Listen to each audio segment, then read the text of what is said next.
আপনি কন, আপনারা কন যে ৭১ দেশ স্বাধীন হচ্ছে, হ্যাঁ, তার মানে কি আগে স্বাধীন দেশ আছিল না?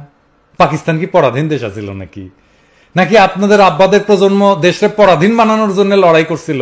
মানে পাকিস্তান যেহেতু পরাধীন, তো পরাধীন পাকিস্তান বানানোর জন্য লড়াই করছিল, মানে একটা পরাধীন রাষ্ট্র বানানোর জন্য লড়াই করছিল আপনার বাপেরা। পাকিস্তান একটা স্বাধীন দেশ আছিল। আপনি এবং আপনার প্রজন্ম সম অধিকার নিয়ে পাকিস্তানের নাগরিক ছিলেন।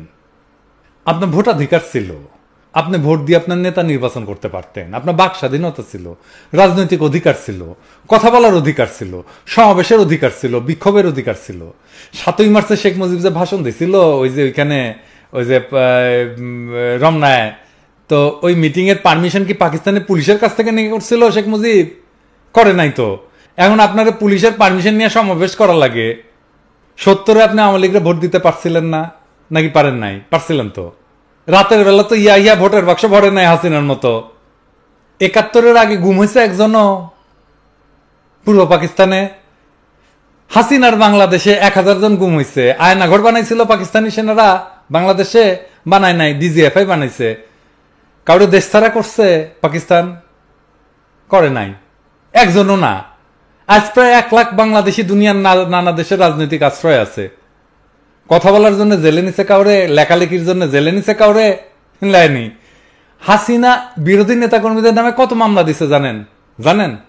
আইয়ুব খান কতগুলো মামলা দিছিল, ইয়াহিয়া খান কতগুলো মামলা দিছিল বাঙালিদের নামে। আপনি আঙ্গুলে কইসা বাইর করতে পারবেন, ১,০০০টাও হবে না।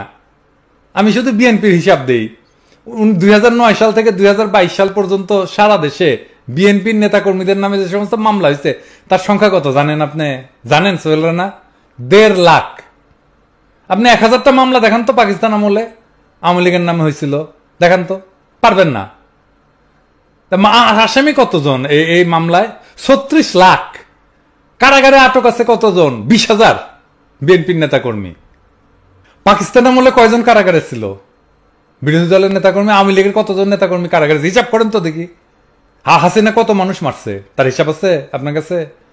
১৯৪৮ থেকে ১৯৭১ ২৪শে মার্চ পর্যন্ত পাকিস্তানের পুলিশ কয়জনের মারছিল বলেন তো? ২১শে ফেব্রুয়ারিতে ৪ না ৫ জন, ৬৯-এ আসাদ, এ তো মোট ৬ জন। আর কত আছে? আর হিসাব আছে? আর কিছু আছে চুটকা চাটকি, ওই যেমন এই যে খাপড়া ওয়ার্ডে কয়েকজনকে মারছিল। তো ধরেন সব মিলা কতজন? ২০ জন, তার বেশি হবে না, খুঁজে বের করতে পারবেন না। আর হাসিনা ৫ই মেতে কমপক্ষে ২০০-র বেশি আলেমরে মারছে। পাকিস্তানের টাকা লুট করে কি কানাডায় বেগমপাড়া বানাইছিল পাকিস্তানিরা? পাকিস্তানে কি দুর্ভিক্ষ হয়েছিল? হ্যাঁ, বমি চাইটা খেয়েছিল পাকিস্তানের মানুষ? বাসন্তী কি জাল পড়ছিল পাকিস্তান আমলে? পাকিস্তানের কবিরা কি লিখেছিল যে ভাত দে হারামজাদা নইলে মানচিত্র খাবো? পাকিস্তানে কি ফ্যাসিবাদ কায়েম হয়েছিল? তাহলে কি স্বাধীন করেছেন দেশ চলে না, মুক্তিযুদ্ধ করেছেন। মুক্তি মানে বুঝেন আপনি? গোটা দেশকে হাসিনার বর্বর শাসনে শৃঙ্খলিত কইরা এটা আপনি করছেন মুক্তি?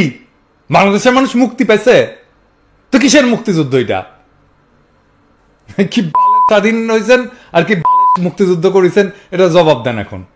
আর এই সবকিছু হয়েছে জয় বাংলা স্লোগান দিয়া, মুক্তিযুদ্ধের চেতনা বাস্তবায়নের নামে। বাংলাদেশের সমস্ত প্রতিষ্ঠানকে ধ্বংস করা হয়েছে এই মুক্তিযুদ্ধের চেতনার নামে। আদালতকে ধ্বংস করা হয় নাই?